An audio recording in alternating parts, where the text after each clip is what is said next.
LL, what's goody? Liar. What's up? Lucky Lefty Podcast. It's your boy, Shaun Davis, the original Lucky Lefty himself, Malik Zaire. Brought to you by Onora Whisky, OnoraWhisky.com, that premium American whiskey, OnoraWhisky.com. And if you drink, recording in progress. Make sure you drink responsibly. We understand right now. Sorry about that. That was the start of the Marcus Freeman weekly presser on Thursday. Had to dip out of that. Thought they would start a little bit earlier, but UNLV, the running Rebs, Peacock, screaming on Saturday. Do you have Peacock? I do. I had it for Fresh Prince, and I never got rid of it, bro. There's only one season of Fresh Prince, isn't it? I think, no, they renewed for season 2. Oh, they just haven't released yet. They haven't released it yet, but they renewed for season 2. That and Peacock houses all of the wrestling stuff. You know, I'm a wrestling dude, so all of the old school matches like WCW, all of the Summer Slams and stuff like that. They house all of those. So every now and then I'll get nostalgic and go back and watch a few of those. But yeah, that's pretty much why I have Peacock. Yeah, like I find it hard to just tap back into it all the time.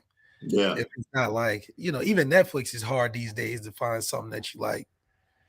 Well, Netflix has been impacted by a lot of things, right? The popularity of Netflix really came from like 3 series, like House of Cards, the success of House of Cards, a couple other series, and it kind of blew up.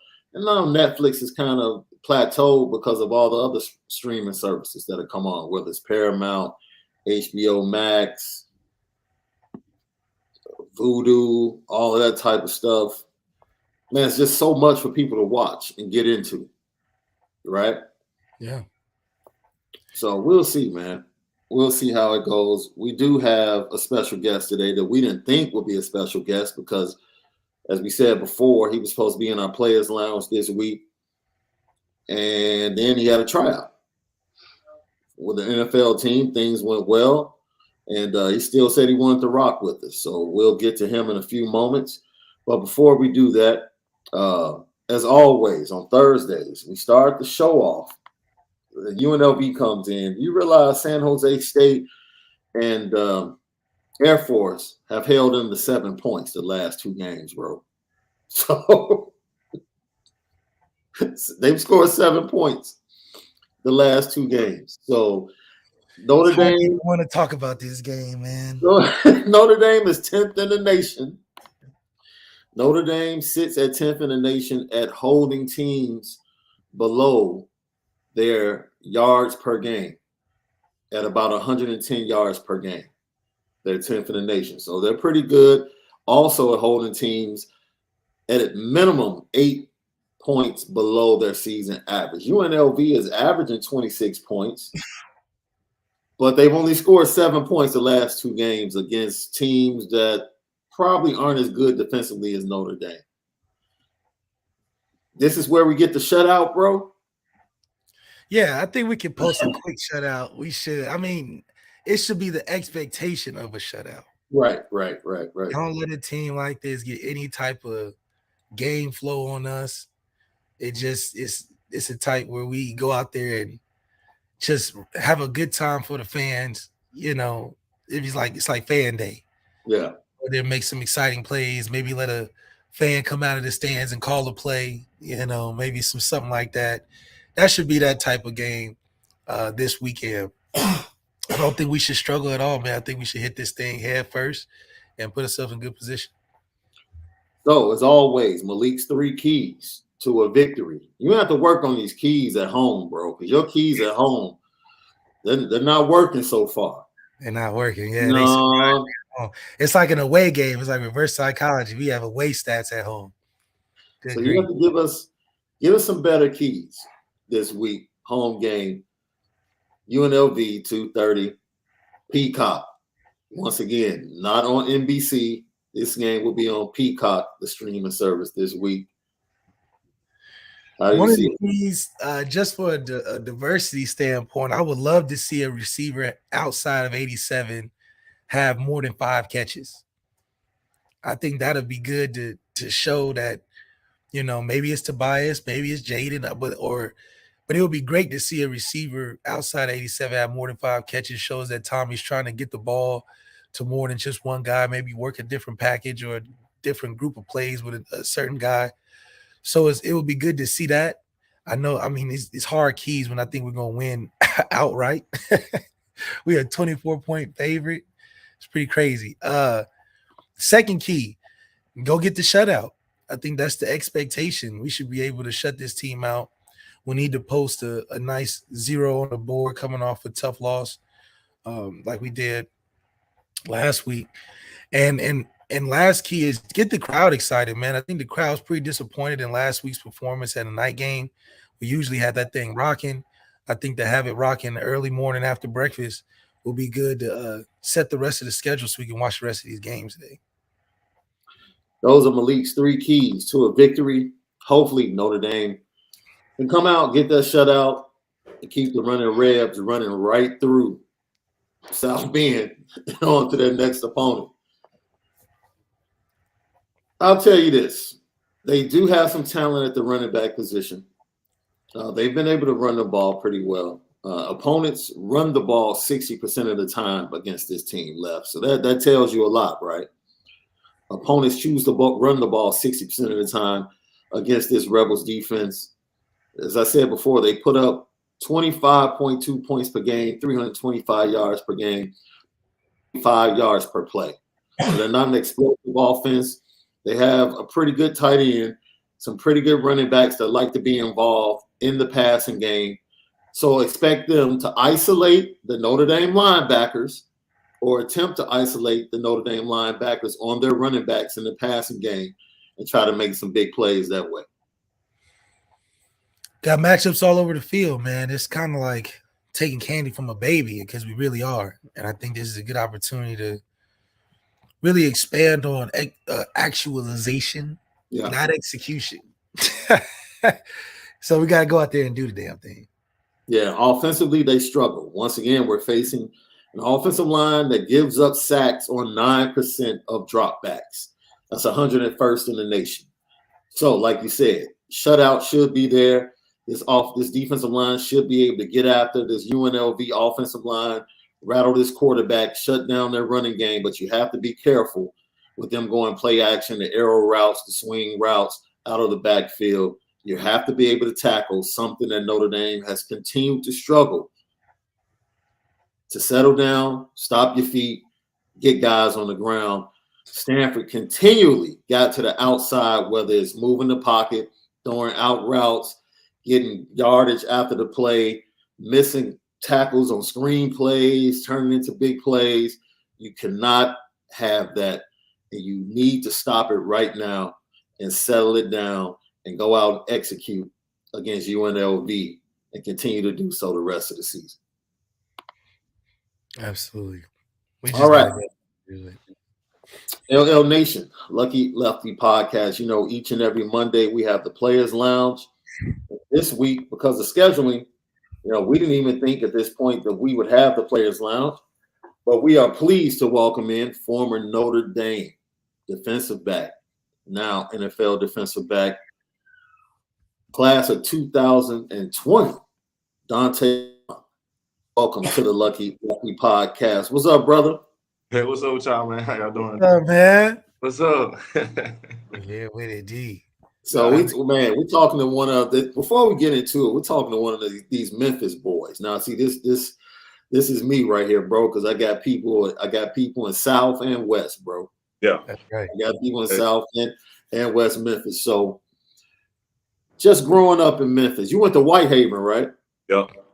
Yeah. So just growing up in Memphis, y'all rocking it right now from a cultural standpoint, bro. And I see you got your products back there, your clothing line. Yeah. Just talk about the influence of Memphis on you, your style, your swag. and the culture and Memphis being at the forefront of music and culture right now. Yeah, and so like growing up, it was just always like a thing. Like I like shoes and stuff. Like that was like my whole little thing. Like mom, I want these Jordans. I gotta have Jordans, mom. I That's know right. Saturday I have to have these Jordans, mom. And it was like, you go to school and like, man, we trying to see who got on them Jordans. Yeah, that's right. That's right. On. And it was like, that was like the start of it. Yeah. So that was the start of it. And then I just like, it probably like switched over to like clothes probably like my junior year of college, like, and then after that, like I've been on it. Yeah, like it just, Man, I don't know. It's just like being from Memphis, like you just have to have a certain swag. You know what I'm saying? Because like we like pride ourselves on like being P. You know what I'm saying? Like cool, laid back, you know what I'm saying? You getting all the girls and stuff like that, you know what I'm saying? So that's where that kind of like came from, you know? So it's like you have to have swag. Like if you don't have swag, like you it might, ain't working for you. That's almost more than money, huh? yeah, for real. Like you can be, man, spend your last on them J's, but man, if you got them J's on, like it's all right. We gonna Right. You'll make it work. you know? Now, was it hard to take Memphis and the swag and the P from Memphis and make clothes that meld with a Notre Dame swag? Because that's two different spectrums. You talking about Notre Dame swag and then mixing it with a Memphis swag. That's different. That's like yin and yang. True. Well, see, that part came from like studying like larger brands and stuff like that. So when I was in school, like I was always a polo fan. Like I love polo. Yeah. So, like if you like look at a lot of the pieces that I have is inspired from polo. And so Right. that's kind of like how I took that and like added on some my flavor too. Uh, No Mixed doubt. all of that together. Lucky Shout Lefty out podcast. Memphis. I know, man. I know. Look, I know when he said keep it P, I'm like, I know all about that, man. I'm man, every year I'm trying to hit Memphis. Yeah. My people from Memphis will probably be up here for Thanksgiving. Mhm. I'm in Memphis in May. I'm down there trying to be down there at least 2 of the weekends. Yeah. So it's like, man, it's a quick Like, trip from Chicago. I love Memphis. growing up, like I always my pops was like big on like player fly and 8-ball MJG and stuff like that. Yeah. So like if you basically watched all that stuff, like they was wearing like Coogee sweaters and stuff like that. You know what I'm saying? And so that was like, man, these boys fly. Yeah, straight up. Like, man, these boys fly, but they in sweaters. Like, they wasn't in the whole like, excuse me, they wasn't in the whole like sweatsuit, like jumpsuit, like it was all like New York style and stuff like that. Right. We brought style like Coogee sweaters and like velvet sweatsuits and stuff like that. You know what I'm saying? Like it was like yeah, that's fly. like gold chains and stuff like that. You know what I'm saying? Yeah. That's what they really just man, I was seeing that growing up. I was like, yeah. I gotta have something like that for sure. So tell us about the name of your brand and what inspired it. And I see, you know, a couple of the sweaters back there, the zip ups, which are super fresh. Yeah. Let the Yeah, people get know Marcus about Freeman you. one of them, man. Marcus Freeman add that to the collection. Oh, I'm gonna show y'all. So this piece right here is 100% wool, and if you see it zips here, and it's a zipper here also For the hood. for the hood. So Malik, you know about this. When we was in school, you know, they used to say, take your hoods off. Take your no hoods, no hoods. You know us, man. We like hoods. Yeah, so, we like the hood. I got the hood on now. they like, yeah, man, take your hoods off. So I was like, you know what? All right, we gonna take the hood off. So boom, take your hood off. You still could swag, like you can still swag. Now you on a polo looking sweater. Yeah, that's true. With the little furry on the back. Yeah. With a suit and tie with a with a tie with a button down, some khakis, some suit pads, whatever. You know what I'm saying? And then if you zip it up, now you can go casual. You can go jeans with some boots or some tennis shoes or whatever. However, you know, so you can throw on a hat with it, whatever. You know what I'm saying? And so that's where that kind of came from. But yeah, I forgot the question. I ended up perfect. I ended up off that sweater, man. That zip, they kind of got me hyped a little bit. The zip go crazy. I already know. It's good. That's functionality right there. Lucky Lefty podcast. Dante Vaughn, former Notre Dame defensive back, joins us right here. So tell you had a recent workout. How'd the workout go this week? It went well, actually. Now, like, they're at the point where, like, they're like trying to like move around spots and stuff like that. And so, like, you know, once all of that like pans out, then I'll be on the like. Yeah, that's right. So, he's still going. Still going, man. Still moving. You have to appreciate that. I was doing some research on you, and I was like, yo, we've seen a lot of freshmen play in the defensive backfield for Notre Dame this year, and they played well. But going back to your freshman group, I didn't realize like 11 of you guys played as true freshmen. Yeah. Like you guys came in straight balling. Like it was a tough season. Yeah. Tough season. But you guys came in making an impact and really learning and getting the experience to go on for the rest of your career. So talk about that, you know, young defensive backs, true freshmen coming in, getting that experience. You started like 4 games, right? I think so. Like 5. Yeah. Real. It was like I starting after what was it? Duke. Yeah, Duke. When we played Duke, and they was nice that year. They had Crowder that year, and Daniel Jones. Daniel Jones was on the team. That's when I caught my first and only pick.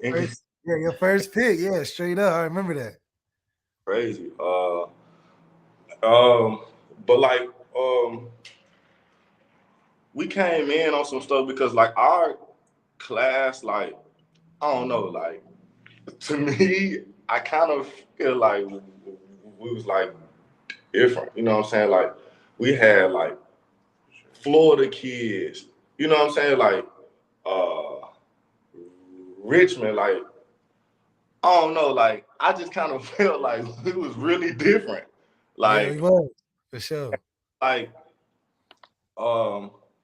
we came in. It was like, man, we finna take over. Yeah.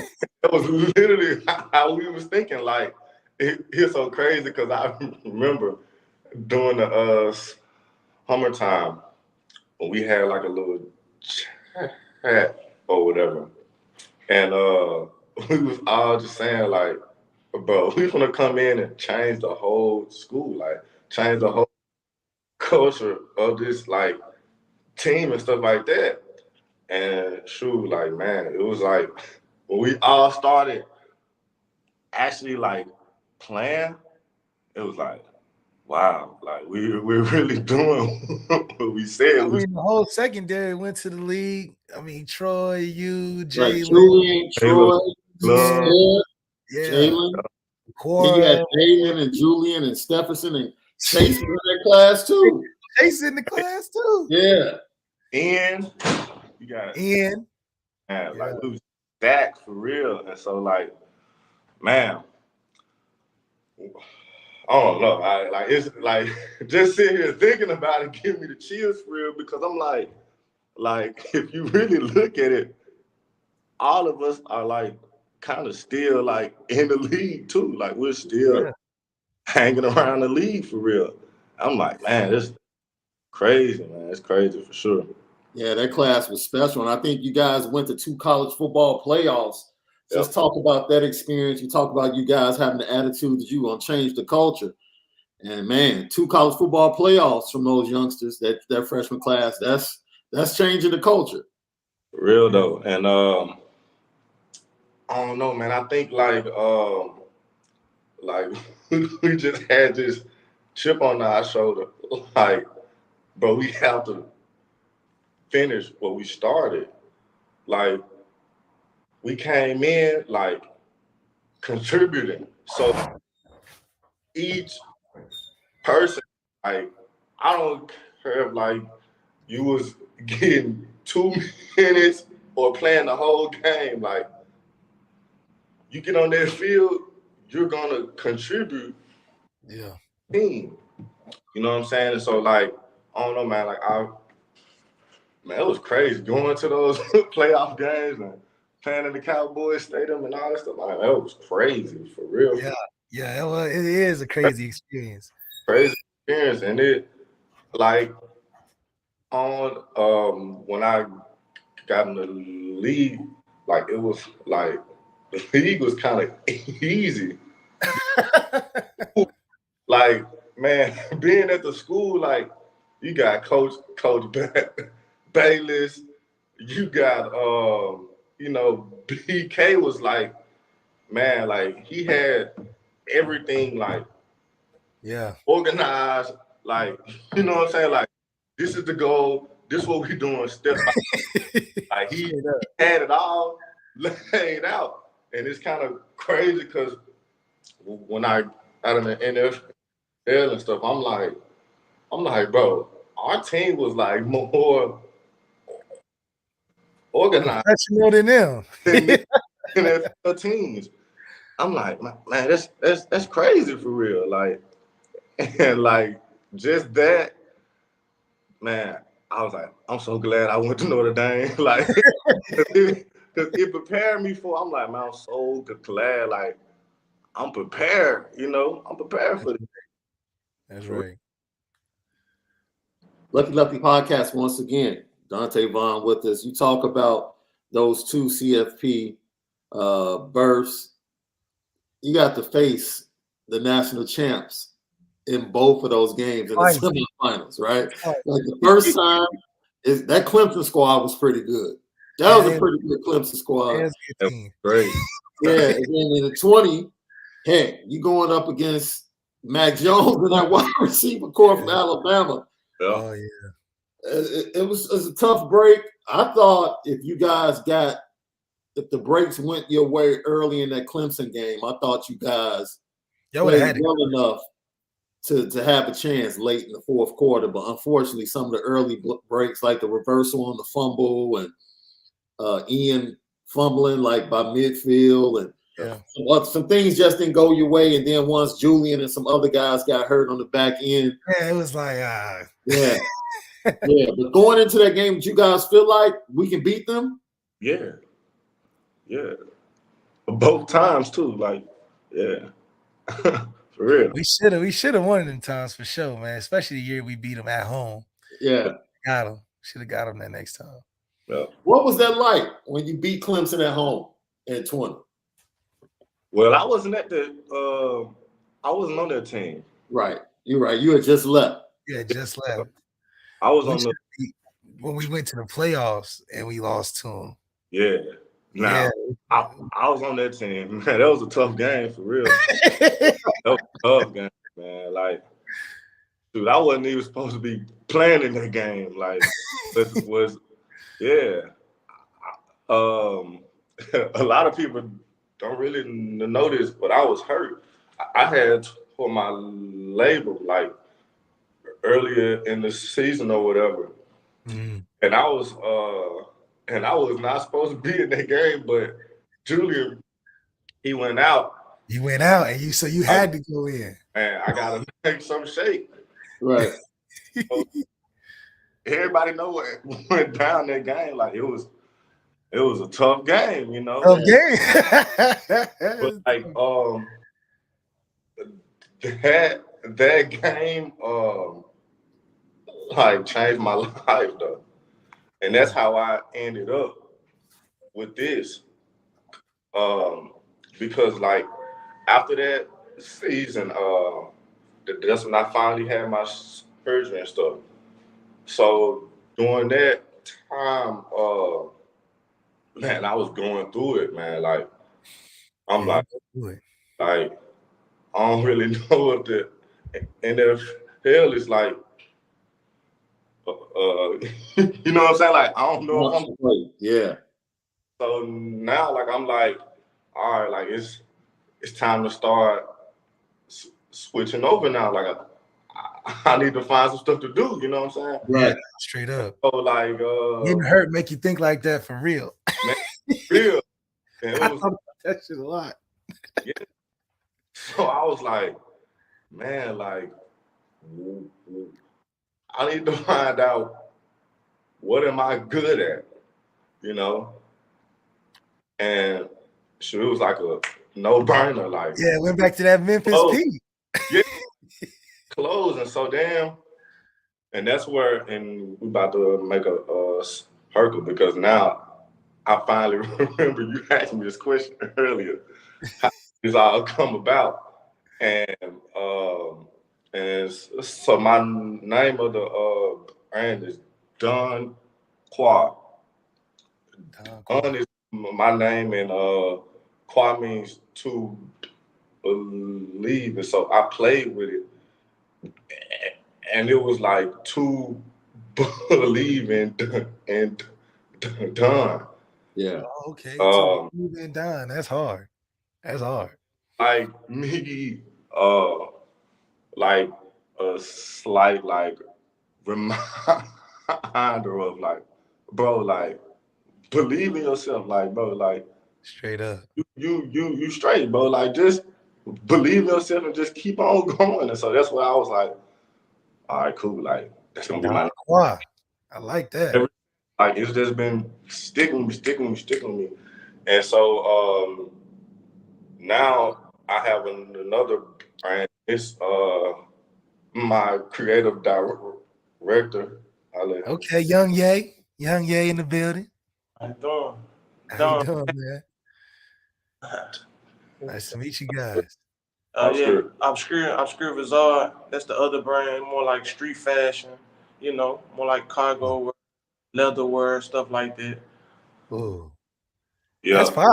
Let me ask you a question. Street fashion, like where would you say it's at now? Because it's crazy for me. Like I'm a little bit older than you guys, so you know I remember early 2000s. I was walking around rocking the Mitchell and Ness joints.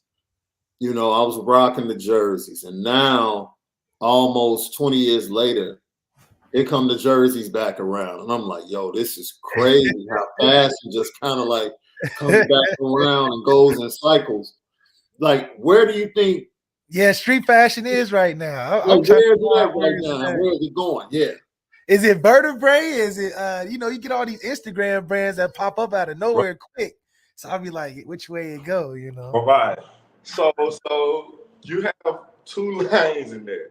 So you have those brands, like you said, like Vertebrae and like Gallery. Those brands like strictly like screen print on the shirt, like straight print on the shirt. You know what I'm saying? Like print on the shirt, print on the hoodie, sweatpants, boom. That's it. That's our brand. Then you have like actual fashion.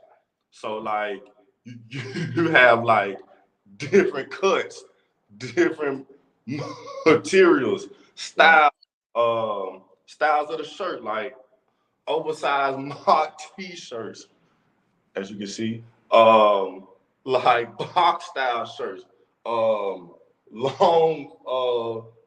quarter sleeve oversized shirt, like it goes on and on.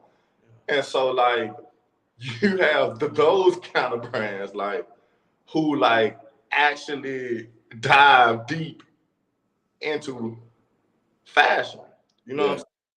So like people kind of get it confused because me, I call those like screen print brands, I call those merchandise brands. Like that's merchandise you putting out. That's real fashion. You know what I'm saying? Like real fashion, you take your time with it. Like you start with like the style. Where you going?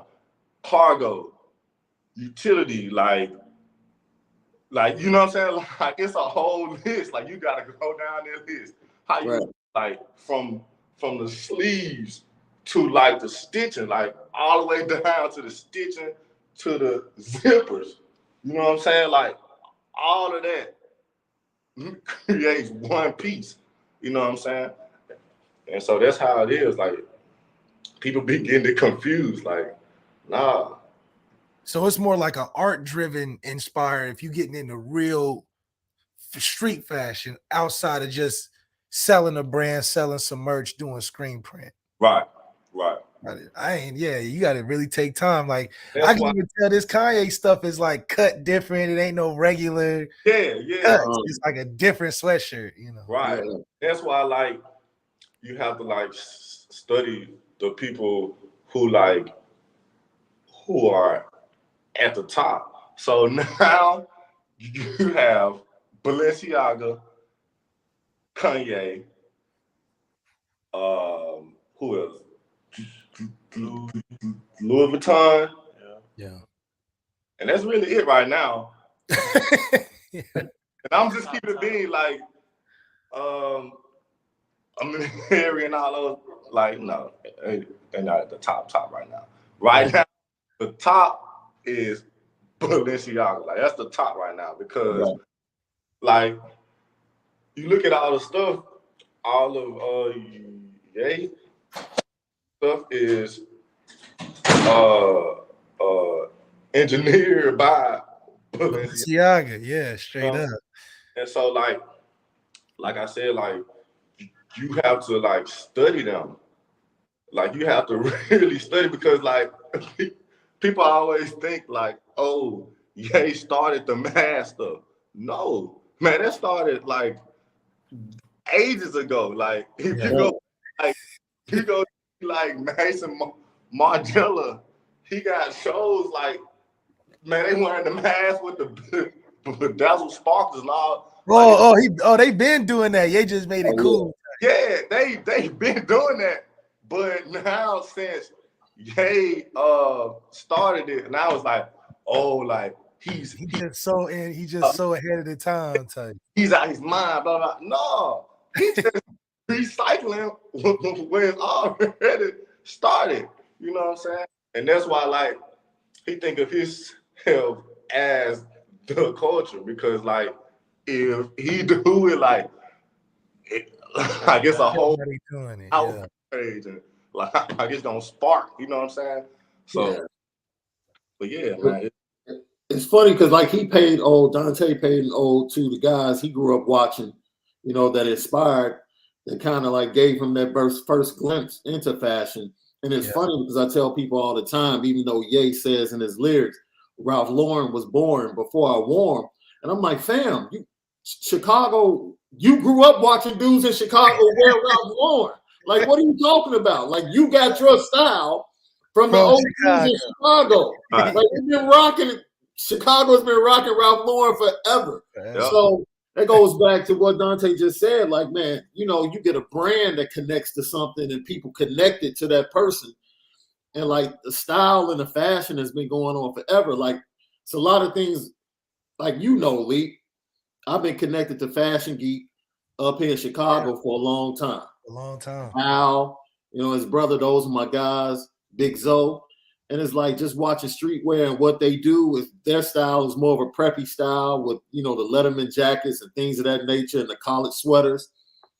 But, you know, when you get into streetwear, it's all, man, that's the beautiful thing about it. It can be anything you want it to be, right? It's all about the creative, and it just brings out the best in us. You know what I'm saying? That's why I like going to different areas. I like going to Memphis and peeping game. Like, okay, they might wear polo, but they might wear it a little bit different. Yeah. You know, right? I'm Right? gonna tell you, see with us, we'll wear polo with white Air Force Ones. You know, like Yeah. staple, like polo, Right. like, you know, it's crazy because I got pictures of this. Back in the day, it was like polo shirt, Levi's. Yeah. And the forces. That's it. That's it. That's all. it. You got that? You stamp. And you damn near got a G-Shock. You had a G-Shock or something. You know, you up. You up. Stamp. Yeah. So tell me about, you know, we ask everybody. I had the opportunity, which was funny, to kick it with Leak and Max Redfield out in LA.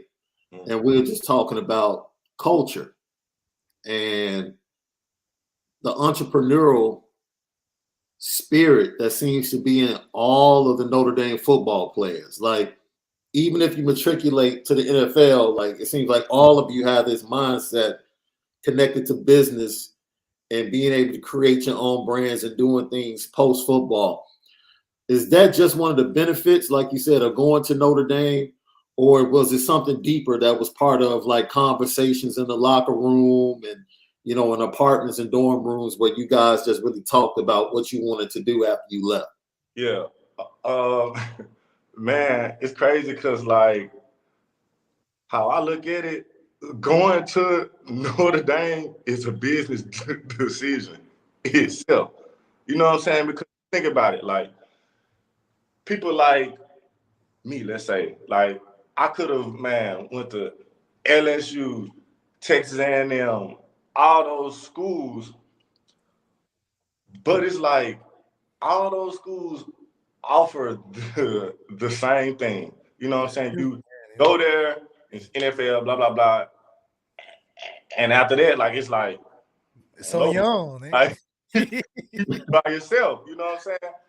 Yeah. And so I think, like, just because we made that simple decision by coming to that school, they already had that mindset, like, oh yeah, like life after football. You know what I'm saying? So like, man, like, as you're going through it, like, you're learning stuff, meeting people, you know what I'm saying? So it's like, shoot, like, now you think about it, like, you have some people who are in the NFL, and you have some people who are, like you said, like, entrepreneurs. So it's like, man, I don't know, like, it's like I don't know, like, they're just wired like that. I don't know. I really can't explain it because it's like, you gotta be there. You just gotta be there and see it. You gotta be there to, like, see what goes on, like, every day. You know what I'm saying? Like we was waking up like 4 a.m., 5 a.m., and you got school. Everything is like so set. It's like every day you got a routine schedule. Do this, do that, go to sleep. Wake up, do this, do that, go to sleep. Go to sleep, yeah, straight up.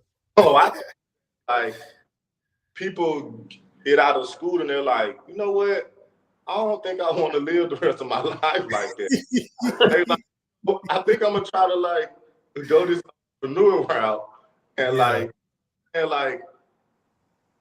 figure it out. You know what I'm saying? Straight up. I think that's what it is too. Going to work and just like every day is the same thing because that's how it was at school. Like you wake up, grind it every day, the same thing over and over again. So it's like you get out of school, you're like, no, I can't. Yeah, it's how you be. I ain't doing that. I just did it 4 5 years straight. I gotta make some shake, and so that's my look on that. Yo, Lucky Lefty Podcast. Dante Vaughn, former Notre Dame defensive back, joins us right here in the Players Lounge. Look, I'm gonna ask this question, Lee, because we always say we just disqualify Brandon because Brandon thought he was the flyest dude in the world. Brandon think he got the New Jersey swag on lock, man. Who had the best swag on the squad? Yeah. Who had the best swag on the squad? Other than me? I was waiting for that. Yeah, that was coming. You know that was coming. Other than me? Other than me, who had the best swag? I really can't say for real.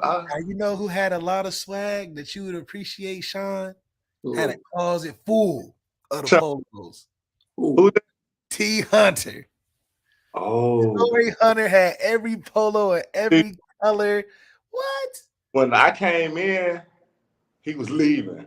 So yeah. Like I didn't really get to see him like that. About polo with the jeans and forces, but then how did he rock it?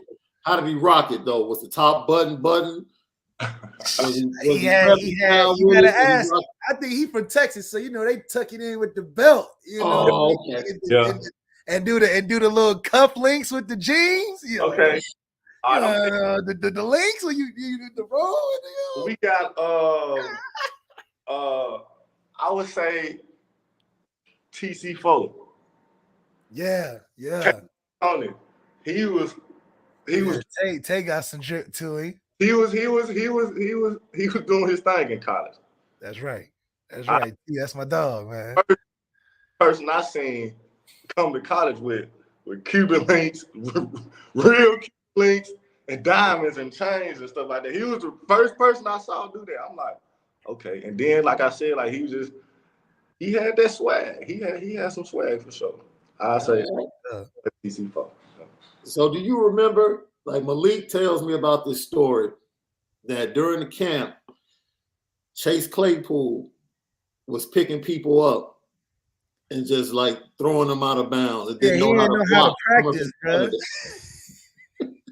Yeah. You'd just be like running and try to grab and tackle the dude. Like it's blocking, bro. You can't. But that's changed though. Like it's crazy because now that's like his staple. Like. Yeah, that's his thing now. Now he can really do this for real. Like, he's going to finish you in the ground. He's going to tell you about it. You know what I'm saying? He's going to pick you in the ear. He's going to say a little something here and there. Like, that's it's crazy. But it's working out. Like, you see him, he real successful. Real successful. Absolutely. So, if you had an opportunity, if both of you guys had an opportunity to be the creative directors for the next Shamrock series uniform, what would you do with it? Yeah, what would you do with it? What's the colorway looking like? Man, see, all that goes into play with like location and stuff like that, like the stadium, city and stuff like that. Like if like you look at his shirt, we got the stadium on there. Like it's a whole like it's crazy because I made like 3 or 4 shirts, like cream, it's cream and you see the stadium and I have, we probably can't show you, but I have some stuff on the back of this one. Oh, Sweet. yeah, that look good. And it's like mock neck, oversized, kind of. Comfort. Or like I said, like it depends on like the city and the stadium and like what the players where you asked about the uniform. So yeah, it really depends on like the stadium. Because so, like, what was your favorite Shamrock uniform that you wore? man, it's crazy because we had a lot of good ones. My favorite probably had to be San Antonio. A lot of people. Oh, the dark green. You like them? It's I crazy. ain't like them. A lot of people like didn't like them, but to me, I like. You liked how it was like the color was just off because it was like a bronze gold or like a dark. It's like a forest green. It wasn't a real green. It was. I crazy. liked it. It was like some stuff that you don't see on a football uniform. You know what I'm saying? Yeah. What you wouldn't see that on? You wouldn't see that on a uniform. I'm like, man, this is unique right here. Like, so yeah, I would probably say San Antonio. Dang, that's crazy. Now that I'm thinking about it, that was the one that stood out the most though. It was just odd. Like you can't even damn near match them colors now. With the helmet, it had some like spray, it was like some what you call? I know what you're talking about. It was just a different feel on it. Yeah, man, it was. You know what? That helmet was kind of fresh, though. I'm gonna keep it a buck. It was different. The helmet was fresh. I just looked at it to remind myself that helmet was funky fresh. The helmet was dope. The helmets might be the best part of the Shamrock series. Yeah. Right? Because I remember the one in like 2012 when they had like the leprechaun on one side with the NB on the other. Yeah, it was mixed. It was mixed. That was fresh. I think it was another one. I like the one that got the big 2016 where they had the Shamrock with the gold and the all white. But it was like a gold Shamrock on the side. Yeah. All right. Well, we need Don Qua to go ahead and be the next facilitator and creative director for the uniforms for the Shamrock. So next year, I think they play in Ireland, right? Yeah, they play Ireland. Next year is in Ireland, so you gotta design that one. I kill it. You know what's crazy? That's my whole goal though. Like with all of this, like I wanted to start off with the school just so Under Armour could like see my work and stuff like that.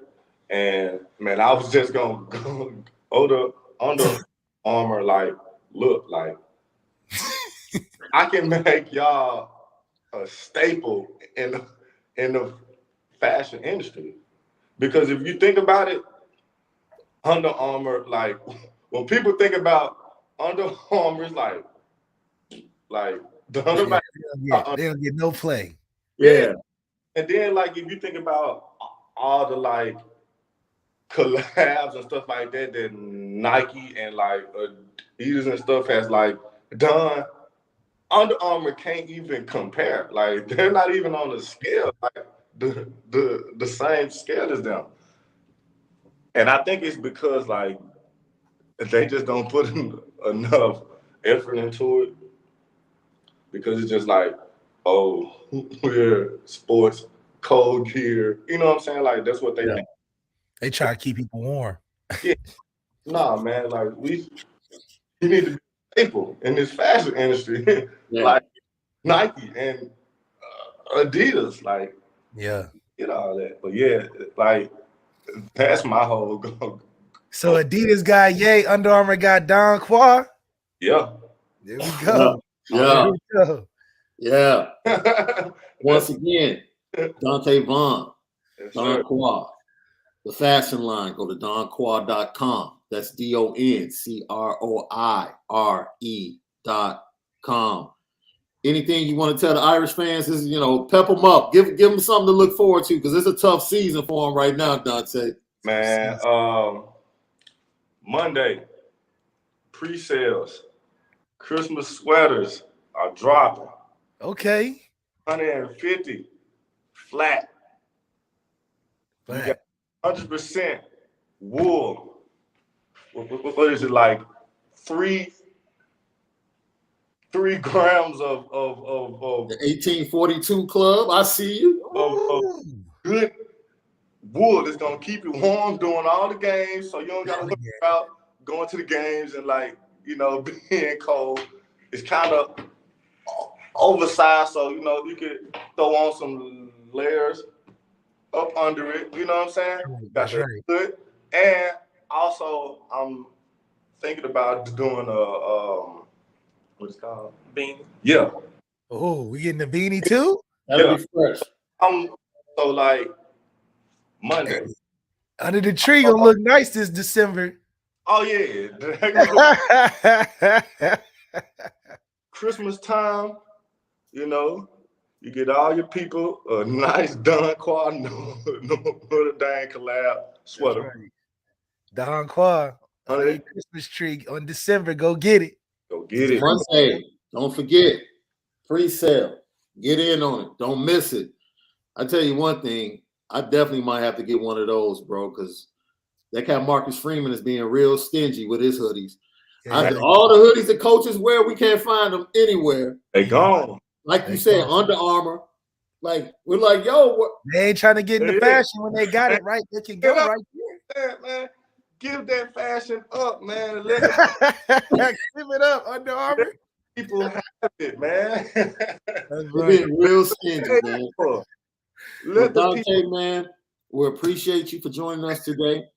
Once again, Irish fans, that's Don Qua, donquire.com, DONCROIRE.com. Pre-sales Monday. Go grab it. It's not merchandise, it's fashion. It's Don Qua Fashions. We appreciate you, my brother. Continued blessings to you and yours, man. You all have a great holiday. Love. Yes, sir. Once again, Dante Vaughn, former Notre Dame defensive back, joining us right here. Support his brand, Don Qua, in collab with Notre Dame and his brand. Hey, bro. We saw it in the chat. I had the window up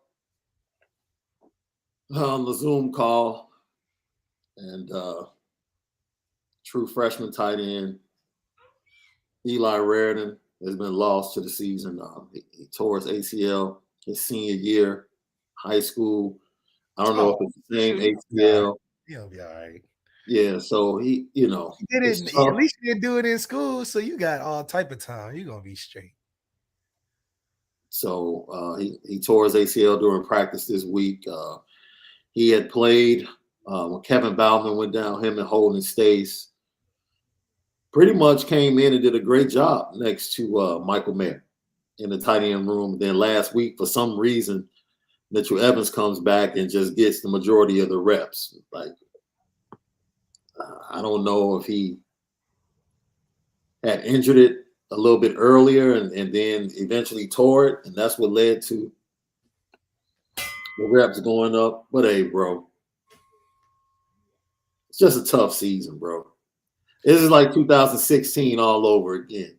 But like Dante said, we had Dante on. He was part of that 2016 season. Because of the way things went, he got an opportunity along with 10 other true freshmen to get in and make a difference. And like we said, those 10 freshmen, Julian Love, Troy Pryor Jr., Devin Studstill, Jalen Elliott, Julian Aquara, Dalen Hayes, Kevin Stephenson, Chase Claypool, Jameer Jones. Those were all but 2 are in the league. Yes, all but 2 in the league, and all those guys were big-time contributors. Big-time contributor to their team. to the next 3-4 years, Notre Dame rattling off 10-win seasons and being in college football playoffs. So, look, we know the season has not gone the way we wanted it, but let's keep it real. You know, you have the Jaden Mickey story. You have the Benjamin Morrison story. You have Holden Stays. Even with Eli Raritan going down, he has experience. He'll be back. You have the young linemen being groomed by Harry Heastand that are going to be ready to rock and roll. You have Joe Alt. You have Blake Fisher. It's the future for this team and this program is pretty bright still, even though we sit in 3-3. You know, the crazy thing about it is, Left, I have more faith that they'll show up against Clemson than I do against UNLV. Like, they competed against Ohio State. Yeah, we play to the level of our competition. We play to the level of our competition. Every time. That's why it's hard to even get a read on some of these games because all of them going to be close. You know? Except this one, hopefully. Yeah. Hopefully. This one is nowhere near close, and we see a lot of people getting reps.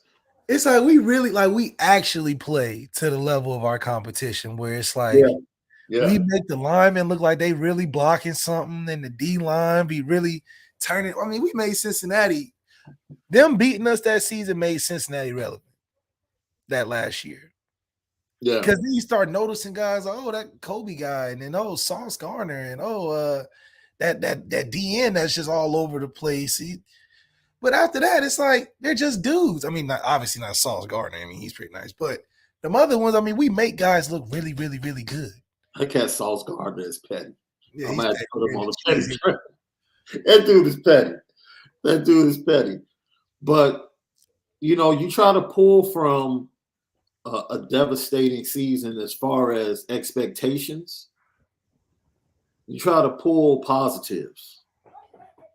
To say, you know what, when Marcus Freeman said, we're all right, we're going to get this together, we'll get things solved. You want to believe in him. You want to trust him. And if you're going to trust in the beginning, you might as well trust to the end. Because 6 games in is not enough to tell you, you know, what his program is going to be like. It's not enough. It's not enough. You know, I'll give him, you know, he needs to get at least mid-season next year. You need to start seeing his program and what it's going to be like. And it needs to be successful. It needs to be successful. There's nothing better than winning games. Forget schemes, all that stuff. Win games and win big games. Like, beat big-time opponents. This question was posed to me on Twitter today, and it's going to be the question of the day. With the 12-team playoff on the horizon, does Notre Dame need to schedule a tougher schedule? Or can they rock with the schedule the way it's been? Well, playing at the level of your competition, we can play any schedule.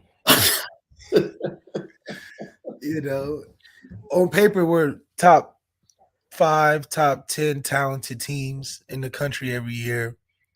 And because of that, you can play with anybody. Obviously, the higher tier teams is only like 2 or 3. Yeah. Other than that, we're playing with anybody in the country for real. But we also have the ability to dominate where a lot of teams don't. A lot of teams can match the intensity, but we have the ability to overcome that. Just not against the 2 or 3 elite teams. It's interesting because, like you said, defensively, they've done a great job holding teams 10th in the nation as far as yards per game below their average. Notre Dame defense, solid. Are you shocked coming into the season? Did you have more faith that the offense would be able to live up to expectations, or the defense will be able to live up to expectations? More defense, just because Marcus Freeman's a defensive head coach. He's made strong administration changes on the defensive side. He's made a lot of buffering to that side as well, getting James Laurinaitis, getting Al Golden when he could have easily have called it himself. and the focus on recruiting that he's put towards the defensive side and the commitments he's been able to get, and then bring up the offense at the back end. I think that's just who his identity is, and it fits because he did play as a linebacker. So Yeah. I had expectations for defense to be real solid, especially Foskey coming back thinking he was going to be a 20-sack guy. So more defense than it was offense. Offense was still, are we going to get the quarterback right? Foskey is probably the most puzzling individual player for me. Like you hear rumblings about differences between the way things were done under previous coaches and what they're being asked to do now. All of that. But he said he came back because he liked the way Marcus Freeman was doing things, calling things, running things. So it don't throw extra hay on the fire because you're not playing well. Sometimes you're not playing well, you're just not playing well. It ain't got to be how things are ran, because at the end of the day, they giving you some one-on-ones. Teams ain't double chipping, triple blocking you this year. Yeah. Not that I've seen. Yeah. I see you going one-on-one a lot. So I don't know what's being ran then to last year, but this year, you're getting a lot of one-on-ones. So I'm going to need some answers for that. So moving forward, how does Notre Dame get to 30 points? That's what we wanted to talk about. What's the path to Notre Dame scoring 30 points with this offense? Defensive turnovers, giving us short fields, and we run that ball in the end zone. Hopefully, we can get some more down the field play action with Tobias Merriweather in different spots. They had him in slot. They had him on the outside. If we take more shots with Lorenzo and Tobias and use Michael Mayer in the middle of the field and run in the red zone and put the football in the end zone, we can get to 30. We got the players to get to 30. We got to have the continuity and the actualization when we're out there to get the 30 points. Marcus Freeman did said, in lieu of the injury to Eli Raritan, Holden Stace is going to get more run and a bigger role in the offense, which he should have had a bigger role in the offense last week. Like,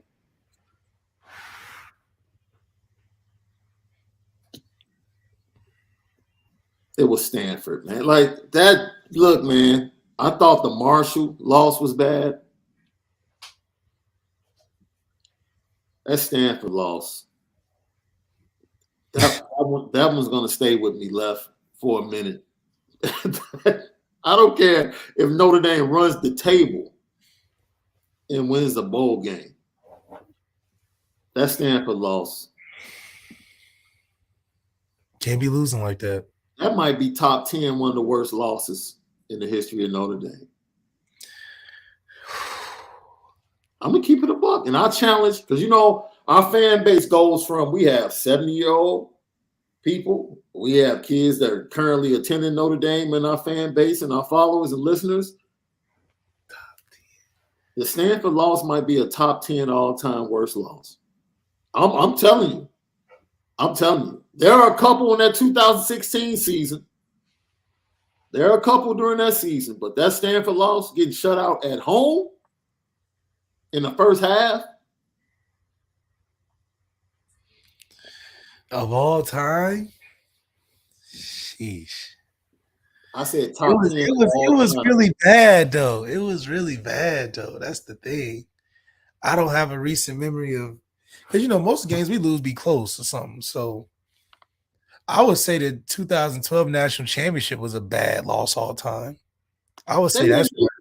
But they were in the championship game, bro. We didn't deserve to be in that game. What you mean we didn't deserve to be in that game? The way we played, did it look like we wanted to be there? No. Oh, but you talking about everything surrounding the game and like. No, I'm saying the way we in there mentally. The way we looked on the field in 2012 looked like we was just. It was too much. It was too much. This game, it was just like, what are we doing? And so maybe it is top 10. Yo, The worst loss was against Navy after we beat them. When Navy broke that streak at Notre Dame Stadium, that was a bad loss. That's a bad Yes. loss. Yes, I agree with that. Boston Costa ruined it. That's not, to me, that's no, dude. That's not even close to this Stanford loss. That's a disappointing loss. This Stanford loss is ridiculous. Stanford loss hurt. Yeah, that's the Stanford loss hurt. That's just, what are you doing? Lucky. So, once again, we'll give our predictions tomorrow. It's For the Culture Friday. We'll get into some more stuff, break down UNLV even further. We thank Dante Vaughn for joining us today, talking about Don Qua. Go to donquah.com. The pre-sale on Monday for all of his winter Notre Dame Don Qua collabs. Check it out Monday, the pre-sales, donquah.com. Support Notre Dame, man. I didn't know, man. You probably know the football players in Notre Dame strictly from the hoodies. Yeah, strictly from the hoodies. You can identify it quick. Yeah. Question right here from Drunk Vigo. Here you go, Lee. If you are an elite wide receiver recruit, why the hell did you come to Notre Dame and sit on the bench? I think that's the question Cardinal asked himself when he had to decide. And unfortunately, that's just what it's looking like. Now, if I was a elite DB recruit, I'll be saying, look at my chops coming to Notre Dame, because look at Ben Morris and look at how Jaden Mickey's got in there. And it just needs to be the same offensively as well. Yeah. You definitely have to think about that. So hit the share button, hit the like button. Let everybody know the climb to 3,000 continues. Lucky Lefty Podcast. We spin it different. Hit the notification bell so you know every time we go live. We'll see you tomorrow when we spin it different once again. You know what time it is.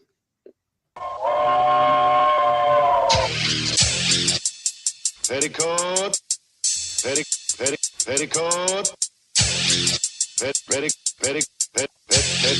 Petticoat Junction. It's time to get petty. Oh, we did a good job executing. Now, you upset with something? And fire up the Petticoat Junction train. I just don't like you. You don't? No. What is today's petty historic? Petty Junction.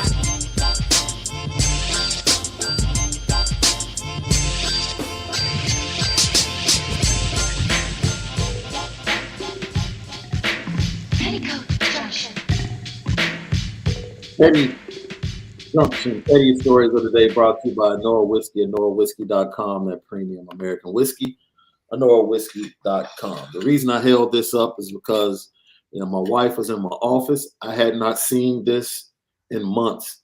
And for some petty reason, it was put next to my computer. You see this? My daughter bought this. You see what it says in USC colors? You see what it says? The disrespect. Yes, I'm putting my lovely ladies on the petty train today for this. There's no way I'm already having to suffer through this 3-3 season. That's right. I just want to go ahead and make it worse. That's okay. We own one in a couple of weeks. Yo, can I revisit? Because I'm going to say something. I would like to put the parents of the young lady or the adults in the situation surrounding this Tennessee-Alabama post-game situation. They really arrested Jermaine Burton. Dang, that's crazy. They saw what happened in Oakland. I told you. I mean, not in Oakland, in Kansas City. I'm not here to debate right or wrong. As a player, you're walking off the field, just get off the field. There's no reason for you to touch anybody. Yeah, no reason you touch anybody. Even if they in your face. Regardless, there's no reason to touch anybody. But let's keep it a buck, man. Shaun's so funny. What are you suing for? Yeah. For what? Because we really know what this is. Some adult saw his little daughter be touched by a player. I don't care if it was a grade, like, you know, how dare you? Man, relax. There was no intention by this young man to hurt and harm your daughter. But all of a sudden, it needs to become a big deal. You have this young man arrested. Arrested.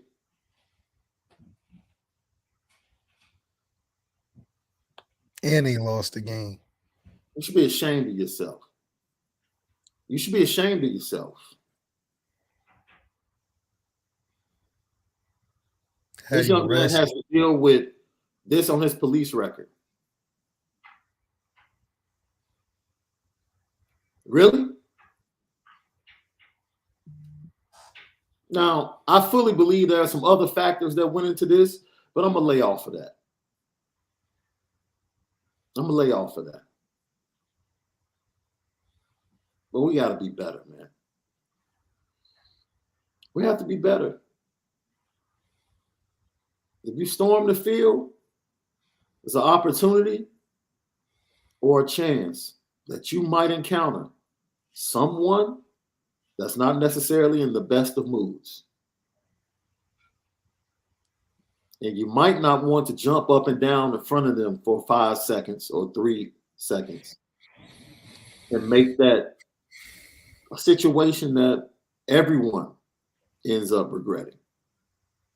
It's not an excuse.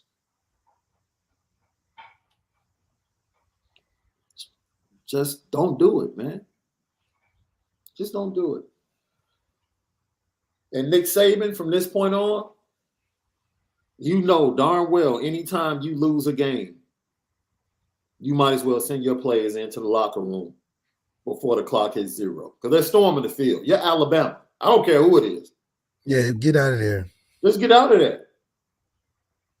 Anytime you lose, they're storming the field. Yeah, anytime Alabama lose, they storming the field. They storming the field. Just what it is. You might as well, as soon as they take that last knee, just send your players into the locker room, man. Go ahead. Don't even waste no time. Don't even dap up. Man, and this is the thing. Nick Saban had like 4 state troopers and security around him. He's all good. His players, they're just left out there. Left out there. Guys fighting to get back. Literally and metaphorically. Man, it's unfortunate. It's unfortunate. Last but not least, bro, I got to put Zion Williamson on the petty train. There's no way for you to mishandle Ben Simmons like that last night, bro. No way. Zion, a man amongst boys now. The fact that the Nets thought that he could single-handedly man-to-man defend him on the post. Zion is the freakiest player I've ever seen in person play basketball. I saw him when he played in the March Madness with R.J. Barrett, Cam Reddish. Yeah. Shout out to Cam Reddish for lighting it up last night in Memphis. It's like, oh my goodness. It was like somebody would shoot the ball. Ball hit the rim. Everybody jumps for the rebound, but Zion just is above heads and shoulders everybody else, getting it, snatching it back. I mean, it was like watching Shaq, if I could ever imagine Shaq in real life, but it was ridiculous. So I'm not surprised. I mean, he would dunk and make the whole basket shake. Just like, oh my God. He was so good. Man. Oh, he was so good. Yeah. So we'll try and predict this game tomorrow, bro. I want to say 30 to something ridiculous like 3. 100 to nothing. Yeah, I'm going to have to think about it. No doubt. Think about it. And we'll give some CFB weekend specials, predictions tomorrow as well. Who's leading for you in the Heisman, bro? Hendon Hooker right now? Yeah, Just because you beat Bama, you definitely going to New York. Yeah, I guess I'll put him up there. Beat Georgia, you got to give it to him. I probably have. No matter what, Hendon- CJ, you got to give it to him. Yeah, Hendon Hooker, Blake Corum right now, and your boy at UCLA has to be. Yeah, but they got to beat USC before I start throwing him in there. I think they That's played. coming up. No, they are. Wait a minute, they beat Oregon and Utah already, didn't they?